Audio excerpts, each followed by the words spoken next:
Hello दोस्तों, good evening, शुभ संध्या। स्वागत करते हैं आपका आरबी एजुकेशन हब में। जैसा कि मैं माई सेल्फ अमित सर आपको लेके आ चुके हैं ईवीएस के कुछ प्रैक्टिस सेट, जिसे आप पढ़ेंगे और इससे कम आप 20 से 22 क्वेश्चन अर्जित करेंगे। यानी आपके परीक्षा के लिए काफ़ी हेल्पफुल रहेगा। आप कम से कम 20 से 22 क्वेश्चन इस के अकॉर्डिंग आपको मिल सकता है। तो जैसा कि आप स्क्रीन बोर्ड पे देख सकते हैं कि आपके पहले क्वेश्चन का शुभारंभ हो चुका है। तो चलते हैं क्वेश्चन पे, ज़्यादा समय न लेते हुए क्वेश्चन पे आते हैं। पहला क्वेश्चन है, एक शिक्षिका ईवीएस शिक्षण के लिए अपने विद्यार्थियों के साथ तुल्यतात्मक संप्रेषण का चयन करना चाहती है, वह निम्नलिखित में से किसे चुनेगी। दैट मीन्स आप इसका आंसर क्या देंगे, आप अपने हिसाब से अपना आंसर बताएंगे। पहला है phone call, pre recording video, telecom conferencing, B है email, social media post, phone call, C है त्वरित संदेश, ब्लॉग, टेलीकॉम कॉन्फ्रेंसिंग, और डी है वीडियो कॉन्फ्रेंसिंग, ऑनलाइन चैट, सत्र, फ़ोन कॉल। यानी इसका answer is the right of the D. इसका आंसर क्या है, D, video conferencing, online chat, सत्र, फ़ोन कॉल, है ना। ये आपके लिए पहले क्वेश्चन का आंसर हुआ। और अब चलते हैं दूसरे क्वेश्चन पे। दूसरा क्वेश्चन ये है, यदि थीम यात्रा रेलवे स्टेशन ईवीएस के में एक सामुदायिक संसाधन के उपयोग को दर्शाता है तो निम्नलिखित में से कौन पूरा करेगा। अगर कोई रेलवे स्टेशन का थीम, अगर जैसे हर बार अलग अलग थीम आता है, तो इस बार ये वाला थीम है, इस थीम को कौन पूरा करेगा। जैसे कि आप लोग आंसर दे सकते हैं। पहला है कृषि फॉर्म, जंगल, दुकानदार, किसान। किसान तो होगा नहीं, दुकानदार तो होगा नहीं, जंगल तो होगा नहीं, तो इसका आंसर आ रहा है कृषि फॉर्म। कौन सा आंसर होगा, कृषि फॉर्म। ठीक है, अगले क्वेश्चन, ईवीएस शिक्षण के दौरान एक शिक्षक का बयान प्रश्न जो विद्यार्थियों को स्वयं या अपने साथियों के प्रतिक्रियाओं से उत्तर को विस्तृत करने के लिए प्रोत्साहित करता है। यानी इसमें इस क्वेश्चन में बोल रहा है कि आप जो बालक हैं वो किस प्रकार, अगर खुद का आकलन कर रहा है तो कैसे करेगा वो, है ना। जैसे खोजपूर्ण प्रश्न, कंडीशनिंग, चेंजिंग, परीक्षा या त्रुटि, इसमें क्या ही आंसर हो सकता है। आप क्या बता सकते हैं कि कौन सा आंसर होगा, है ना। तो इसमें सबसे अच्छा आंसर होगा खोजपूर्ण प्रश्न।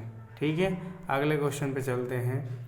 अगला क्वेश्चन, अनीता परिवार थीम को पढ़ाने के लिए एक कई योजना तैयार करती है, निम्नलिखित में से उनकी कई योजना का शीर्षक क्या होगा, है ना।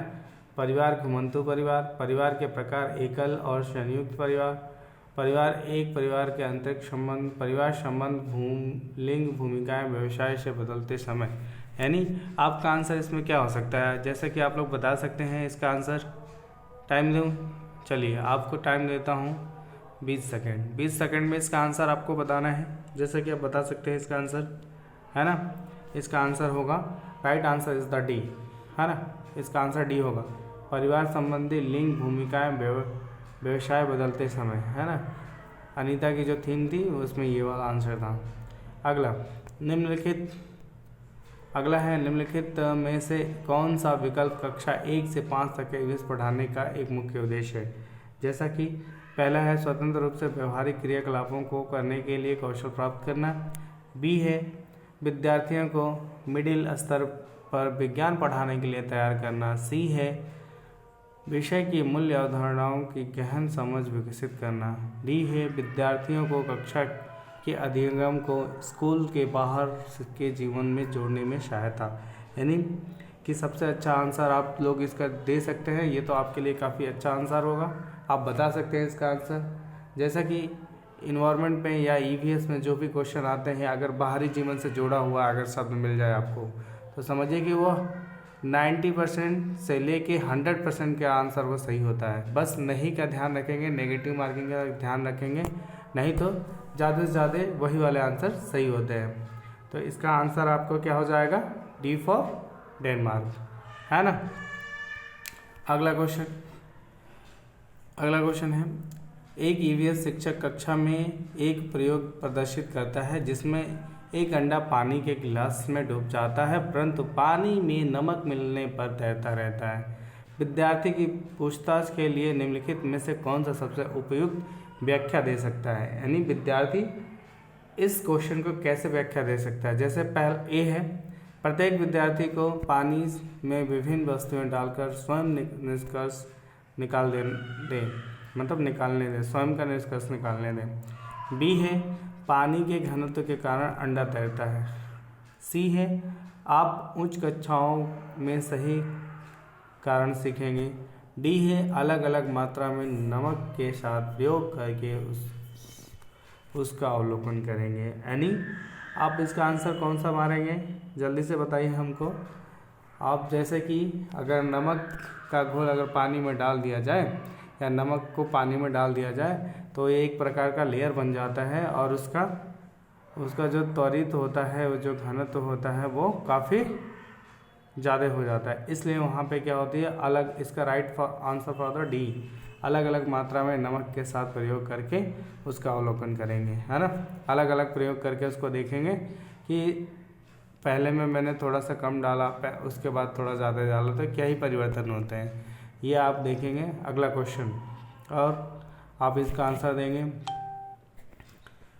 एक ईवीएस शिक्षक को योगात्मक मूल्यांकन के लिए प्रश्न पत्र तैयार करते समय पर बल देना चाहिए। जैसे कोई ईवीएस शिक्षक है, योगात्मक मूल्यांकन को तैयार करने के लिए क्या करना चाहिए, कैसे बल देना चाहिए उसको। ए है, प्रश्न पत्र की लंबाई और उद्देश्य, मतलब किस पे करना चाहिए। बी, प्रश्न पत्र की सामग्री और कवरेज और उद्देश्य। प्रश्न पत्र सी है, प्रश्न पत्र के कुल अंक और सामग्री कवरेज। डी है, प्रश्न पत्र की लंबाई और कुल अंक। यानी आप इसका आंसर जल्दी से बताएं हमको, क्या हो सकता है, जल्दी से बताएं फटाफट। इसका आंसर होगा प्रश्न पत्र हमेशा जहाँ पे उद्देश्य और सामग्री प्रश्न पत्र, इसके अलावा अगर ऐसा वर्ड दिख जाए आपको सीटेट में जो पॉजिटिव थिंक देता हो, वो समझिए आपके लिए हमेशा सही रहेगा। राइट आंसर होता है बी, बी फॉर बॉल। इसका आंसर क्या होगा, बी, है ना। तो इसको हमेशा ध्यान रखेंगे। अगला क्वेश्चन नंबर 8, कक्षा 3 के विद्यार्थी के लिए ईवीएस से निम्नलिखित में से कौन सा परिणाम अधिकतम प्रतिकूल नहीं है। यानी इसमें नेगेटिव मार्किंग पूछा है, इसको क्वेश्चन को ध्यान से पढ़ेंगे और अच्छे से इसका आंसर जवाब और देंगे। पहला है, अच्छे और बुरे स्पर्श पर अपनी राय व्यक्त करना, देखे गए अनुभवों, किए गए मुद्दों पर आवाज़ उठाना और समाज की प्रथाओं से संबंधित करना, जैसे संसाधनों के स्वामित्व में भेदभाव। मतलब आगे मैं बताऊंगा इसका आंसर, पहले आप लोग आंसर बताइए। कुछ स्थानीय, सी नंबर, कुछ स्थानीय इंडोर आउटडोर खेलों में नियम का अवलोकन करेंगे। डी नंबर, कक्षा की दिशाओं की पहचान करेंगे।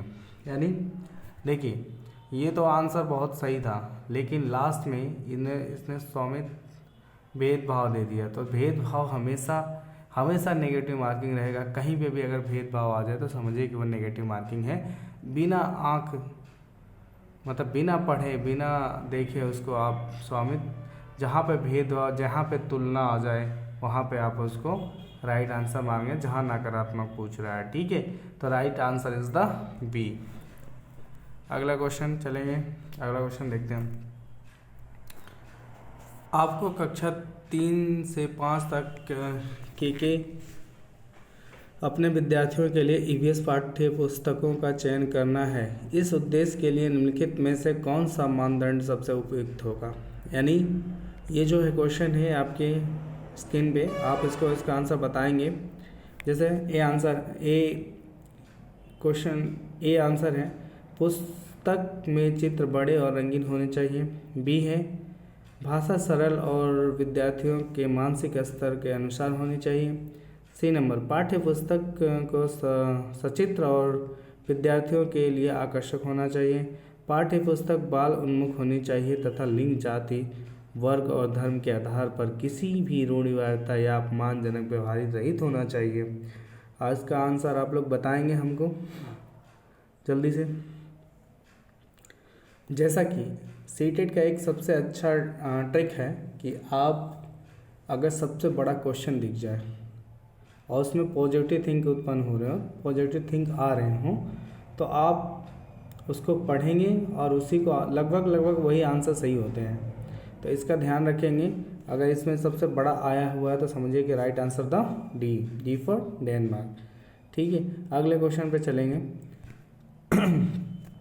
आप ईवीएस के विद्यार्थियों के लिए व्यवहारिक गतिविधियों को प्रोत्साहित करना चाहते हैं, निम्नलिखित में से कौन सी प्रक्रिया सबसे उपयुक्त होगी, है ना।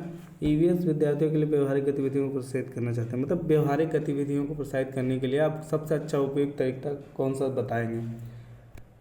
पहला ए ऑप्शन है ग्लोबल से नक्शा पढ़ना, बी है विभिन्न देशों के सिक्के एकत्रित करना, सी है उपलब्ध सामग्री से ईवीएस किट विकसित करना, डी है एक चार्ट पर विभिन्न पौधों के भाग का चित्रित करना। यानी जल्दी से आंसर इसका बताएंगे। इसका राइट आंसर इज द सी, उपलब्ध सामग्री से ईवीएस किट विकसित करना, है ना। इसका आंसर सी है, आंसर नंबर सी। अब अगले क्वेश्चन पे चलेंगे। ये तो बहुत अच्छा क्वेश्चन है, आपके सीटेट के लिए आ भी सकता है। ज़रूर से ज़रूर इसको देखिएगा। इसमें बहुत सारे कन्फ्यूजन हो जाते हैं, जिससे लगता है कि एक ही क्वेश्चन कई बार आ रहे हैं, इसलिए आपको ध्यान से पढ़ना है इसको। ईवीएस के लिए रचनात्मक आकलन है, सीखने के लिए आकलन, सीखने का आकलन, अधिगम के रूप में आकलन, सीखने के बारे में आकलन। पिछली बार यही क्वेश्चन आया हुआ था, बहुत लोगों ने इसको लगा दिया था सीखने के लिए आकलन, सीखने का आकलन, है ना। एक तो इसका ऑप्शन सही है, सीखने के लिए आकलन, है ना। और दूसरा ऑप्शन होगा अधिगम के रूप में आकलन, है ना। तो इसका आंसर हो जाएगा, आंसर इज द राइट कौन सा होगा, सी नंबर 1 और 3। तो सीखने के लिए आकलन और अधिगम के रूप में आकलन। ओके, अब अगला क्वेश्चन चलते हैं। कल्पना कीजिए कि आप एक उद्यान पार्क में हैं और भूकंप आ गया, तो आप सुरक्षा की कौन सी युक्ति अपनाएंगे। जैसे ये आपके सीटेट का ऐसे ही क्वेश्चन आता है, आप कौन सी मतलब युक्ति, जैसे मान लीजिए हमेशा थिंक पॉजिटिव पे क्वेश्चन पूछता है, अब थिंक पॉजिटिव पे हमेशा क्वेश्चन पूछेगा, है ना। तो जैसा कि मान लीजिए पहला क्वेश्चन ये आ गया है, क्वेश्चन नंबर 12। इसका ए ऑप्शन है इमारतों से दूर खुले में रहेंगे, बी है निकटतम इमारतों में भाग जाएंगे, सी है निकटतम वृक्ष के नीचे खड़े हो जाएंगे, और डी है पार्क से निकलकर भागते हुए निकटतम सड़क पर जाएं। यानी इसका तो आप खुद से मतलब आंसर मार सकते हैं, बहुत ही आसान क्वेश्चन है। ठीक है, इसका आंसर इज द राइट ए होगा, इमारतों से दूर खुले में रहिए। मतलब कि आप खुले में रहेंगे तो कम से कम भूकंप से बचने की संभावना रहेगी आपकी। ठीक है, अगला क्वेश्चन, निम्नलिखित में से कला के कौन से रूप में प्राकृतिक जैसे नीली हल्दी से मिश्रित और पुष्पों के वर्णों एवं पेड़ों की छाल से मिश्रित चावल के रंगीन पेस्ट से चित्रकला करना या पेंटिंग बनाना निहित है। यानी ये तो आपको जानते होंगे कि बिहार का एक ज़िला है जिसका नाम है मधुबनी, वहाँ का ये फेमस है। तो इसका आ जाएगा आपका बिहार में फेमस का है, तो जो राइट आंसर था मधुबनी। ठीक है, ये तो बहुत बार क्वेश्चन पूछता है, इसलिए इसको ध्यान से देखेंगे। अगला क्वेश्चन नंबर 14, ऐसे भोज्य पदार्थ एक समुच्चय का चयन कीजिए जिन्हें पौधे के समान भाग से किया गया हो। बताइए, पौधों के समान भाग ऐसा इसका चूज़ करिए जो उसके समान भाग से किया गया हो। जैसे इसका राइट आंसर इज द 14 का राइट आंसर इज द, आप बताएंगे राइट आंसर इज द क्या होगा, बी, हरी मटर, जीरा चना और गेहूँ। ये सब भोज्य पदार्थ हैं, खाने के हैं और पेड़ के समान भी होते हैं। ठीक है, अगला क्वेश्चन नंबर 15, निम्नलिखित में से कौन से पौधे का प्रवर्धन बीजों द्वारा होता है। बताइए, क्वेश्चन नंबर 15 का आंसर बताएंगे आप। बहुत ही आसान क्वेश्चन है। हालांकि ये इतना छोटा क्वेश्चन है, फिर भी बहुत बार लोग, बहुत बच्चे गलती कर बैठते हैं, इसलिए आप इसको तो गलती बिल्कुल ना करें। इसका आंसर इज द बी, चावल, गेहूं और ओट्स। इसका आंसर है चावल, गेहूं और ओट्स। नेक्स्ट क्वेश्चन है 16 नंबर। निम्नलिखित में से कौन सा भोज्य भोजन उस राज्य के लोग का मुख्य भोजन है जहाँ पर पीवी सिंधु रहती है? बताइए। ये तो क्वेश्चन काफ़ी अच्छा है, आप बता सकते हैं इसका आंसर। आंसर नंबर 16 का आंसर नंबर होगा, राइट आंसर इज़ द ए, है ना। ए आंसर होगा इसका। इडली, चटनी, चावल और सांभर जहाँ पे रहती है ये पीवी सिंधु, वहाँ का ये मुख्य भोजन है। तो इसका ए आप आंसर लगाएंगे। Question number 17। निम्नलिखित में से किस वायु द्वारा फैलने पर संभावना है? सूरजमुखी, आक, मदार, आम, जैंथियम। यानी वायु के द्वारा कौन सा फैलता है, कौन सा एक जगह से दूसरी जगह जाकर दूसरे पौधे का रूप ले लेता है?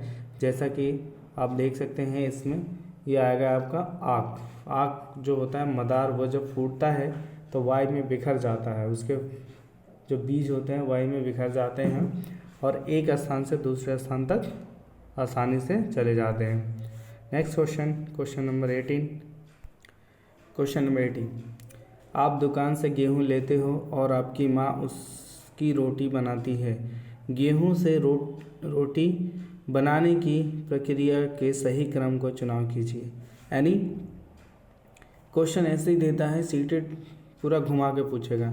ए ऑप्शन नंबर 1, पात्र में आटा ले, आटा गूँथे, रोटी सेकें, गेहूं का आटा बनाएं। बी, गेहूं का आटा बनाएं, एक पात्र में आटा लें, आटा गूँथे, आटे के पेड़े बनाएं और रोटियां सेकें। सी, आटा गूँथें, गेहूं को पीसें, रोटी बेलें और रोटी सेकें। ऑप्शन नंबर डी, गेहूं से आटा पीसें, गूँथें, आटा के पेड़ बनाएं, रोटी सेकें और रोटियां बेलें। बिल्कुल आप इसका आंसर बता सकते हैं कि पहले हमें क्या करना चाहिए। पहले गेहूं लेना चाहिए। पहले हमें क्या लेना चाहिए? पहले हमें गेहूं लेना चाहिए, उसके बाद उसका आटा बनवाएंगे, फिर एक पात्र में आटा लेंगे, फिर आटा को गूँथेंगे, फिर गूँथे हुए आटे के छोटा छोटा लोई या पेड़े बनाएंगे और फिर रोटियां बनाकर उसे सेक डालेंगे। तो ये right answer is the B, है ना। ठीक है, अगला क्वेश्चन, क्वेश्चन नंबर 19। आप गंगा नदी के किनारे बसे स्थानों का भ्रमण करना चाहते हैं तो आप किन स्थानों के लिए समुच्चय का चयन करेंगे? जैसे कि वो शहर बताना है कि जो गंगा नदी के किनारे स्थित है। ऐसा शहर बताइए जो एक सीक्वेंस में हो और जो गंगा नदी के किनारे स्थित हो। क्वेश्चन आपके सामने है और आंसर भी आपके सामने है और इसका आंसर दे सकते हैं आप। राइट आंसर इज द ए, कोलकाता, कानपुर और वाराणसी। ये जो ऐसे शहर हैं जिसके पास से गंगा जाती है, जिसके मतलब बसे हुए इसी के किनारे, गंगा किनारे पर ये शहर बसे हुए हैं। ठीक है, अगला क्वेश्चन। निम्नलिखित में से कौन सा युग्म सही है? अब इसका कौन सा बताएंगे आप? गेहूँ का क्या होगा? सही बताना है। ये देखिए इसमें चार ऑप्शन दिया हुआ है, जिसमें से 3 ऑप्शन गलत है और एक ही ऑप्शन सही है ना। तो इसमें आप बताएंगे अच्छे से। पहला है गेहूँ, मूसला जड़ नहीं होती है। धनिया, मूसला जड़, थोड़ा इसको सोच सकते हैं। गाजर, झाकड़ जड़, बिल्कुल नहीं। बांस, मूसला जड़, बिल्कुल नहीं। तो right answer is the B for ball, है ना। अगला क्वेश्चन। निम्नलिखित में से कौन सा जीव सांप या सर्प, कछुए और गिरगिट का निकटतम संबंधी है? यानी ऐसा कौन सा जीव है जो सांप और कछुए के जैसा दिखता है, मतलब जैसा चलता है उसी प्रजाति में आता है? तो इसका answer, right answer is the B, क्योंकि ये सरीसृप प्रजाति का जाति है जो रेंग कर चलते हैं, जैसा कि कछुआ भी चलता है और सांप भी चलता है। अगला क्वेश्चन। निम्नलिखित में से पेंगुइन का क्या एक अभिलक्षणिक गुण नहीं है? इसमें नहीं पूछा है, नहीं, तो आप क्या बताएंगे? नहीं। हमेशा नेगेटिव मार्किंग को हमेशा मार्क कर लेना चाहिए कि उसमें क्या बोल रहा है, तभी आंसर सही होगा, नहीं तो वो आंसर गलत हो जाएंगे। आंसर नंबर ए नहीं, ऑप्शन नंबर ए, उनकी त्वचा मोटी है और उनके शरीर में बहुत वसा है। बी, उनका शरीर धारा रेखीय है। सी, वे अपना रंग आसपास के वातावरण के अनुसार बदलते हैं। डी, वे साथ साथ इकट्ठा होकर चिपक कर जीवित रहते हैं। बताइए इसमें कौन सा नहीं है? बाकी 3 ऑप्शन सही है, एक ही ऑप्शन ऐसा है जो गलत है। आप बता सकते हैं इसको। जैसा कि आप इसका आंसर जान सकते हैं, ऑप्शन नंबर सी, वे अपना रंग आसपास के वातावरण के अनुसार बदलते हैं। ऐसा नहीं होता है क्योंकि उनका रंग एक ही जैसा रहता है। ठीक है, अगला क्वेश्चन चलते हैं। ब्लूम की रूपांतरित वर्गीकरण के अनुसार संज्ञानात्मक प्रक्रिया का उच्चतम वर्ग है। उच्चतम वर्ग क्या है? समझ पर है या अनुप्रयोग पे है या सृजन पे है या विश्लेषण पे है? इसका तो बहुत ही आसान क्वेश्चन है। ब्लूम का जो थ्योरी था वो सृजन पे आधारित था। ठीक है, सृजन पे है। अगला क्वेश्चन, एक ईवीएस शिक्षक एक विशिष्ट कार्य पर विद्यार्थियों का आकलन कराने के लिए उपयोग किए जाने वाले मानदंडों के व्यापक समूह का उपयोग करता है। बताइए किसके द्वारा होता है? पोर्टफोलियो द्वारा, उपाख्यानात्मक रिकॉर्ड द्वारा, रूब्रिक द्वारा, संचयी रिकॉर्ड द्वारा। इसका आंसर हो जाएगा, answer is the right C. Answer is the right C. किसके द्वारा होगा? रूब्रिक के द्वारा होगा। ठीक है, क्वेश्चन नंबर अगला, क्वेश्चन नंबर 25। ईवीएस के शिक्षण अधिगम का वह उपागम जो सम प्रत्ययी और प्रक्रिया उपागम दोनों उपयोग करता है वह है सहयोगात्मक उपागम, समकालिक उपागम, क्रियाकलापों का उपागम, व्याख्यान संग प्रदर्शन उपागम। बताइए इसका आंसर क्या हो सकता है? क्वेश्चन नंबर 25 का आंसर जल्दी से बताइए आप। 25 का आंसर हो जाएगा आपका, answer is the right B for ball, समकालिक उपागम। ठीक है, अगला क्वेश्चन आपके कंप्यूटर स्क्रीन पे ये देखिए। अगला क्वेश्चन बहुत ही अच्छा क्वेश्चन है, ये बहुत बार ये क्वेश्चन पूछ चुका है तो इसको ध्यान से पढ़ेंगे। हाँ, रमा अपने विद्यार्थियों को बीज के अंकुरण पाठ के शिक्षण की योजना बनाती है। वह विभिन्न बीजों को छूकर अपने बच्चों को उन्हें महसूस कराती है, तब वह बच्चे बीजों को पहचानने एवं उनका नाम बताने को कहती है। वह शिक्षण की किस विधि का उपयोग कर रही है? जैसा कि आप आंसर इसका बता सकते हैं, बहुत ही आसान क्वेश्चन है, घुमावदार क्वेश्चन होता है हमेशा सीटेट में, लेकिन आपको आंसर उतने ही अच्छे देने हैं जितने अच्छे क्वेश्चन पूछे जाते हैं। ठीक है, इसका आंसर इज द राइट सी, प्रदर्शन। वो प्रदर्शन कर रही है, बीजों को लाकर सामने रख रही है, फिर बच्चे उसको देखकर बता रहे हैं, यानी एक प्रदर्शनी की जगह पर ले सकते हैं। ठीक है, क्वेश्चन नंबर अगला चलेंगे, क्वेश्चन नंबर अगला। ठीक है, आगे क्वेश्चन नंबर 27। टीना एक ईवीएस की शिक्षिका है जो विद्यार्थियों के आकलन में रिपोर्ट करने के लिए जांच के प्रयोग के लाभ बता रही है। निम्नलिखित में से टीना का कथन कौन सा है? अब बताइए, अब इसमें कौन सा आंसर होगा? ए ऑप्शन है जाति सूचियों का प्रयोग आसान है, जांच सूचियों के लिए विस्तृत रिकॉर्ड रखने की आवश्यकता है, जांच सूचियाँ छात्रों की उपलब्धियों का विवरण देती है, उच्च कक्षाओं में भोजन के लिए जांच सूचियों की व्याख्या करना आसान है। यानी इसमें कौन सा आंसर होगा आपका क्वेश्चन नंबर 27 में? क्वेश्चन नंबर 27 का ऑप्शन होगा डी फॉर डेनमार्क। उच्च कक्षाओं में भोजन के लिए जांच सूचियों के व्याख्यान करना आसान है ना। अगला क्वेश्चन, यात्रा का विषय पढ़ते समय निम्नलिखित में से कौन सा उदाहरण संवादात्मक शिक्षण का है? मतलब कौन सा उदाहरण आपको देखना है, इसका आंसर आप बताएंगे। विद्यार्थियों से यात्रा में संबंधित चित्र एकत्र करने के लिए कहना, विद्यार्थियों से आपस में यात्रा पर प्रदर्शन करने के लिए कहना, यात्रा तथा टिकटों पर शिक्षिका द्वारा डिजिटल प्रस्तुतिकरण दिखाने। सी नंबर हो गया, डी है शिक्षिका तथा विद्यार्थी मिलकर सुनते हैं तथा यात्रा संबंधित अपने अनुभवों के संदर्भ में प्रक्रिया देते हैं। जैसा कि आप इसका आंसर बता सकते हैं, जैसे कि मैंने अभी बताया था कि सीटेट में जो सबसे लंबा उदाहरण होता है, जो लंबा आंसर दिया रहता है, उसे हम 2 बार पढ़ते हैं, 2 बार पढ़ने के बाद ही आंसर उसमें आ जाता है। तो इसका answer, right answer is the D होगा, Denmark, D for Denmark. 29 question, निम्नलिखित में से कौन सा ईवीएस में भावात्मक पक्ष के संबंध में आकलन का संकेत किया? पहला, इसमें ऑप्शन नंबर पहला ए नंबर है अवलोकन, बी नंबर है चर्चा करना, सी है साथ मिलकर कार्य करना सीखना, और डी है प्रयोग करना। इसका आंसर आप बता सकते हैं। इसका answer, right answer is the C, है ना। अगला क्वेश्चन और लास्ट क्वेश्चन, इसके बाद आप पढ़ेंगे इसको और देखेंगे, और कम से कम 15 से 20 नंबर, 22 भी हो सकता है, इससे ज़रूर आने की संभावनाएं हैं। आप देख सकते हैं इसको, और अच्छा लगा हो तो लाइक करें, शेयर करें और कमेंट करें, और जल्द अपना अपना राय ज़रूर बताएं कि ये आपका वीडियो कैसा लगा।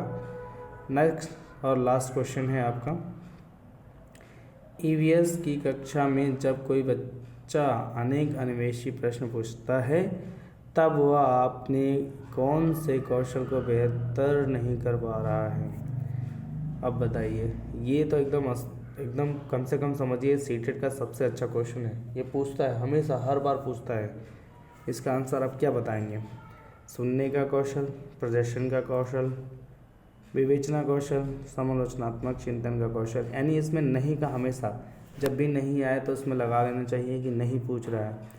तो ये तो होता ही है, ये भी होता है, ये तो मान के चलिए इसका right answer is the B.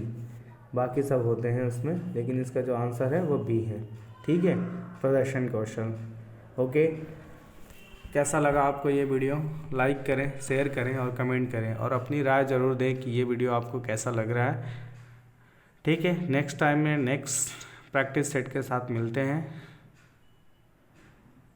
धन्यवाद, शुभ रात्रि, गुड नाइट।